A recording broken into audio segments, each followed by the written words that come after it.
So for my first million, one of the things I ended up buying was a $50,000 Rolex. And I actually never told anyone about this because I was really embarrassed because I was always hating on other people that did that stuff. Nah, I'm just playing. That never happened. But anyways, guys, Ryan Pineda here. Today's video, we are gonna talk about what I did with my very first million.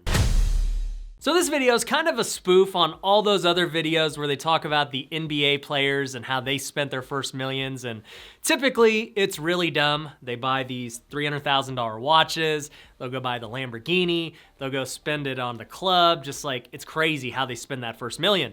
And it's no wonder so many of them go broke. Now, for most of us normal people, we don't make our first million in a year or with a signing bonus or anything like that. It happens over time. And so for me, it took me my first 3 years of flipping houses to make over $1 million in gross profit. And so I want to talk about what my lifestyle was like during that time. All the way from the beginning when we were doing those very first house flips to the end of that period when we were starting to make some major money and have six-figure months. Now let me just say, one thing I have seen very often with wholesalers or flippers is getting that first big payday and buying something extremely stupid. And if you're watching this video and that's never happened to you, don't be alarmed. It's very unusual. For a lot of new flippers and wholesalers, when they go and make $20,000 on their first deal, it is the most amount of money they've ever made in a day. And it's actually really tough not to go spend that money on something nice. Maybe you've been waiting to go buy a new car. You've been waiting to get that watch. You've been waiting to go to that fancy dinner, whatever it was. Very few actually have the discipline to keep that money and reinvest it into the next deal,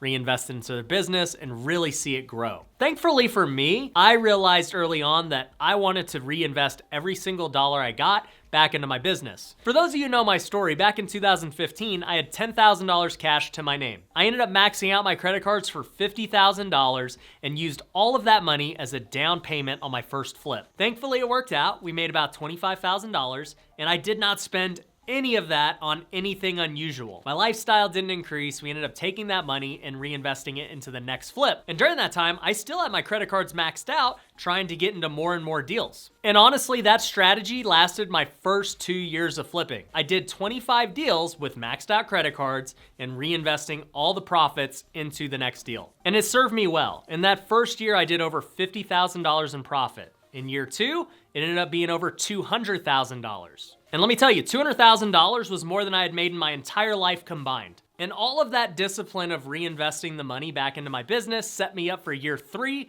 where we did over $750,000. And so for those first 3 years, my business grew really fast, and I would have never imagined it when I first started flipping in year one. But I definitely wouldn't have done what I did in year three if I would have spent my money in the wrong way. So even though you know I reinvested my money back into my business, I want to just give you an example of what my lifestyle looked like during that time. In 2015, when I first started, I was driving a 2004 Toyota Tundra. This is the same Tundra that I was driving while I was flipping couches. My wife, on the other hand, had a 2007 Toyota Camry. I bought both of the cars on Craigslist for $11,000 each, and they were awesome cars. I owned the truck cash, and we had a $200 payment on her Camry. As far as where we were living, we had bought our first house in 2014 together. My mortgage was about $1,200 a month, and we pretty much lived that exact lifestyle about a year and a half into my flipping career. In 2016, I actually sold the house we lived in so that I could get more capital to flip more houses. And it wasn't easy convincing my wife to do that because she loved our home. It's our very first one,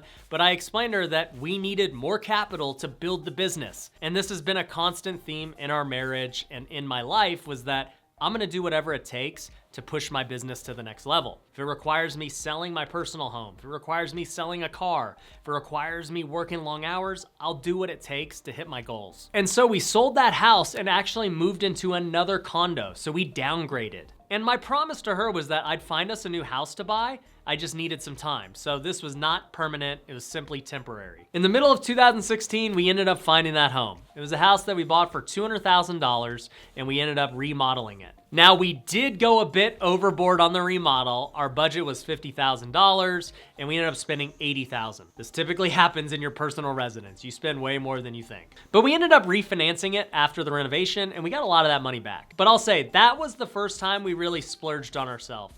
Until then, we were very frugal. We weren't spending any money on anything. We didn't go to Starbucks. We didn't do all these things you see people do. But I just knew that the big renovation would pay for itself in the end, in the long term.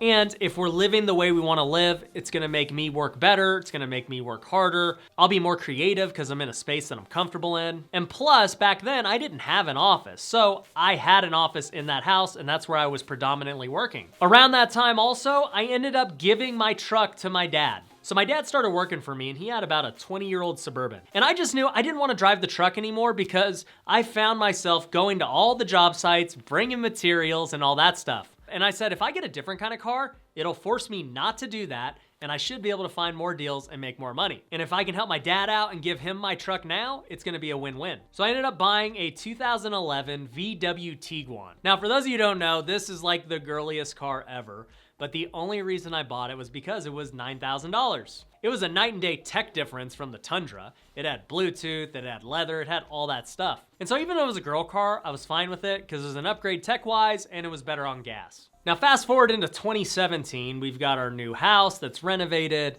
I've got a new car. We're still not going on crazy vacations or anything like that. In fact, we'd only go really on one big vacation a year, which was a cruise.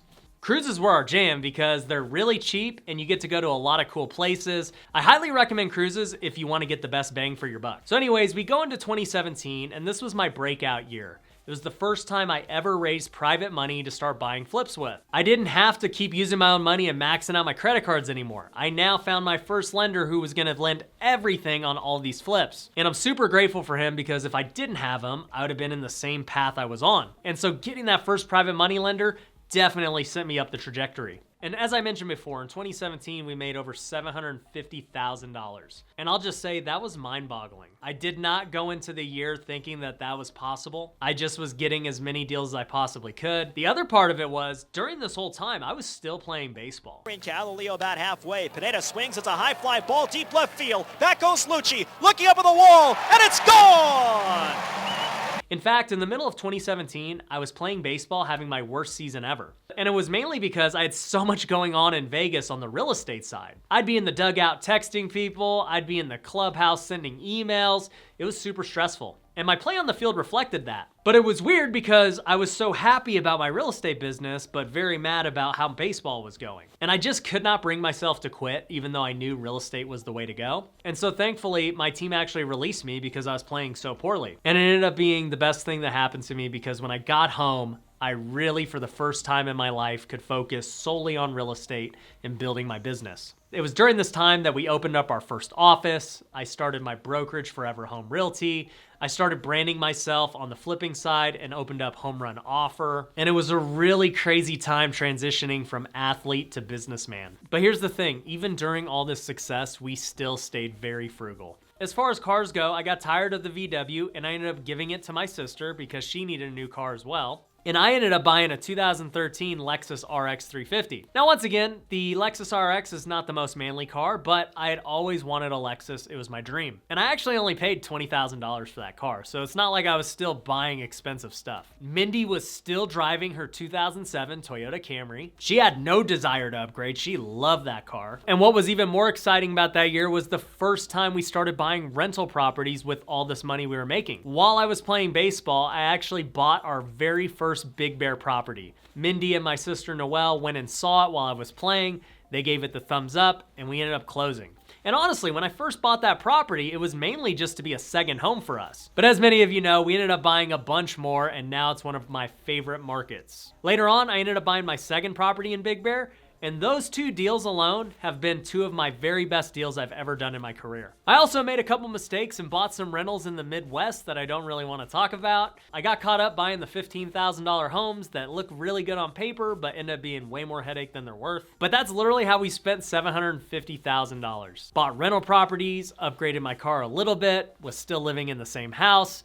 We weren't buying the Gucci bags, there was no Louis Vuitton, there was no watches, there was none of this stuff. And being so disciplined with the first million in those 3 years really allowed us to take off in 2018. And 2018 was the very first year we did over 100 deals, we made over $2 million in profit, we started opening up other businesses, things started to get really rolling, and it's only because of those first 3 years of being ultra disciplined. And so the only advice I can give you is if you're fortunate enough to make $1 million in a short amount of time, which for me, 3 years was a very short amount of time, then you need to be ultra disciplined. You need to make sure that you're reinvesting it into your business, not your lifestyle. Trust me, the lifestyle stuff can come later. Now I do spend on the cars. Now I do have a really nice house. I'm probably gonna buy a nice watch, but it's only because I know I can buy those things and it's not gonna hurt my business. When you're building your business early on, every dollar counts, so don't waste it. But that's how I spent my first $1 million. Hopefully it's a little smarter than the NBA guys and the rappers and all these people who blow money. Actually, I could lump in wholesalers and other flippers into that too, because I see how some of them spend money on Instagram and it's not very smart. But anyways, if you got value out of that video, definitely go check out my courses. I think they can help you get to the next level. And if you haven't already, make sure you go hit that like button. If you're not already subscribed, go follow me on all the socials. Till next time, take care.